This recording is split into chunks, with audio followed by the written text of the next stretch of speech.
Hello beautiful people, it's Tuesday and bringing you a scrapbook layout of another picture of my daughter and her boyfriend, and this was homecoming. Just playing around with gesso again and pulling it through this mask by Mr. Huey's, and it's called Elongated Hexagon Mask. And I've really been enjoying playing with gesso lately and just kind of making a mess with it. I'm not particularly thrilled with my splats, like my droplets of ink, but you know, yeah, I'll accept it. It's okay. So I did like the hexagon, and I do really like how these pictures and the papers that I picked to go with it and the pops of color worked well together. So I'm just cleaning up that mask. If you leave stuff on masks, they're just impossible to get clean, especially with that heavy body gesso. You've got to be super careful not to leave that on anything because it becomes cement. So I thought I'd take some of the, okay, it wasn't splats, it was distress ink. And so the only one that bothers me is that one up at the top left. It looks almost like a spider or something crawling on my page. I don't really like that. But I do like the other ones, the circles. So I guess I just pushed too hard, or it got soaked into the gesso funny or something and kind of made a splat.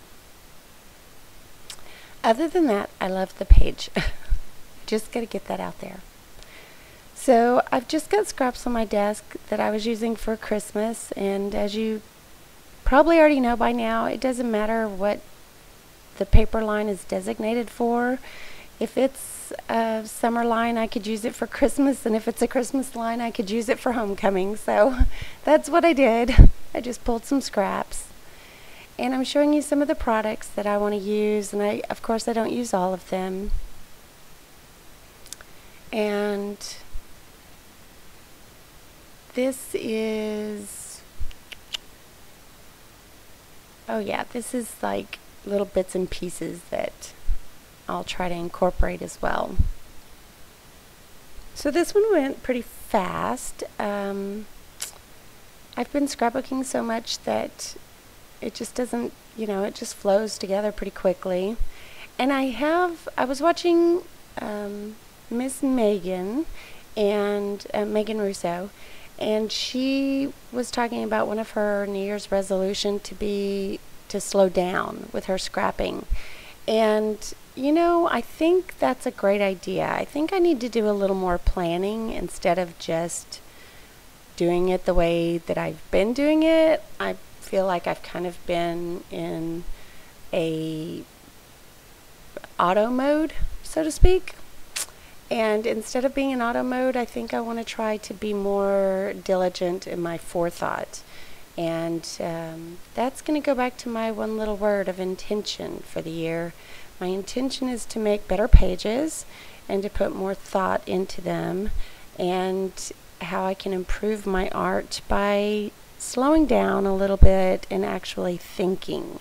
So my typical thing is to pull together a kit and to just, kind of wing it as I go along. I don't really use sketches.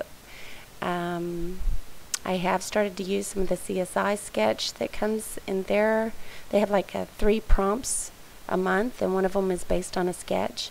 And so I have found that forethought with those pages have taken a little longer, and that I really have to think about what I'm doing and what elements I'm pulling in order to do the challenge properly. And this one is based on that CSI, which is Color Stories Inspiration, and this is case file number 150. And some of the requirements were, of course, they always have a scheme, which is a color palette, and so it's like a bright red, a cream or off-white, a grass green, a black, and a cadet blue. And so that's the colors that you see that I use. And for evidence, I ended up using, let's see, 1, 2, 3, 5, 6 of the evidence and one of the testimony. So the testimony is how to or directions format. So I put how to make a teenage girl happy. And you'll see that journaling at the bottom of the page. And then on the evidence that I used, I included stripes, Swiss dots, arrows, ribbon, string, and heat.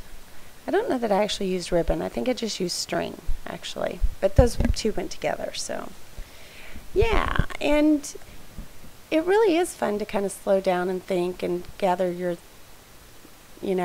items based on a creation and not just wing it. And so CSI has been helping me do that. The Celebrate is a piece of acrylic that I bought from an Etsy online store that sells them, and I can't remember the name, and I keep saying I'm going to look it up, and then I forget until I use a piece, and then I think, oh no, I was going to look that up. And then the buttons were just from my stash, and the chipboard sticker elements you see are from the Modern Miss Bow Bunny, and those helped with adding some of the cream and black. And so, I'm putting twine or string on all of these little buttons because, I don't know, sometimes I like to add string and sometimes I don't. So this time I felt like it needed it. Maybe sometimes it's the larger buttons that I feel like need it because they almost look kind of naked without it. So I will be posting this on the, I post the picture in gallery, to the gallery on CSI's website, but I'll be adding the video on there as well. And here I'm just kind of grabbing from the Amy Tan Stitched, and I'll end up using a couple of pieces of that.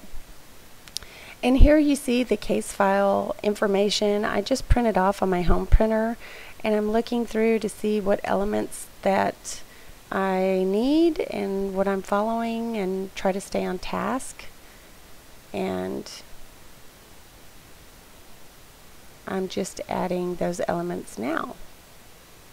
I end up taking that You Make Me Happy or Crazy or whatever. I end up putting that on the other homecoming page.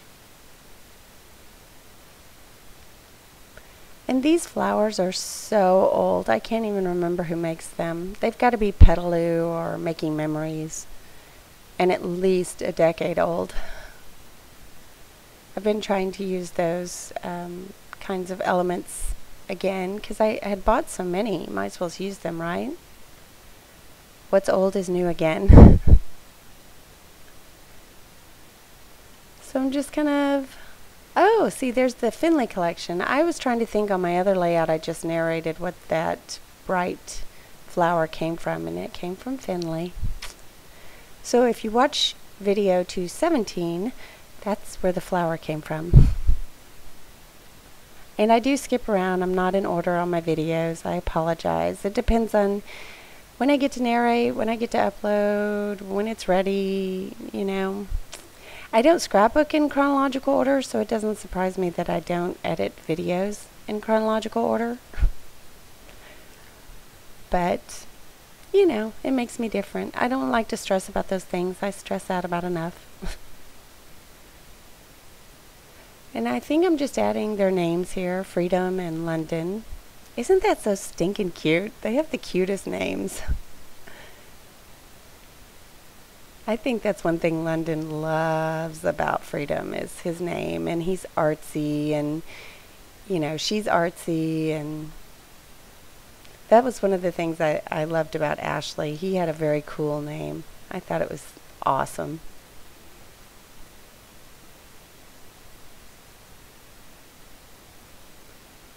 So, yep, just adding her little name here.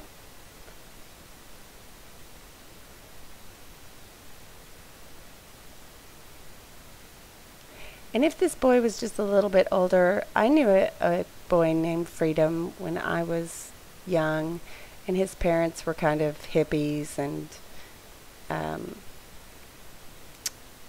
I've not met another Freedom, so I don't know if I mean, I don't think they're the same person, but how weird would it be if that was somebody who I had met way back then. And there's the information on how to make a teenage girl happy. Those are the directions, in case anyone's wondering. You just add a cute boy and a special event, get a nice haircut, buy a pretty dress, put on some nice perfume. That pretty much does it for my girls. They're excited. So I will encourage you to thumbs up if you like the video. I'm trying out for some design teams, and I would love any encouragement there, because I'm kind of nervous. I'm not sure I'll make one, but I've tried out for 3 in the last week, and so I'm really hoping to make at least one.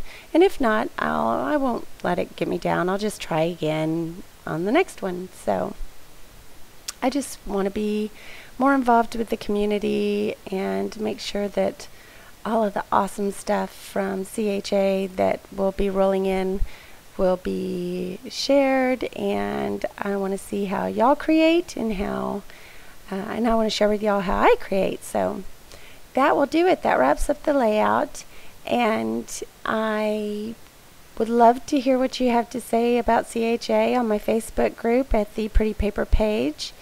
And you can follow me on Instagram and Pinterest and all those good things. So we are talking about CHA over there now. So I will talk to you later. Ta-ta for now. Bye.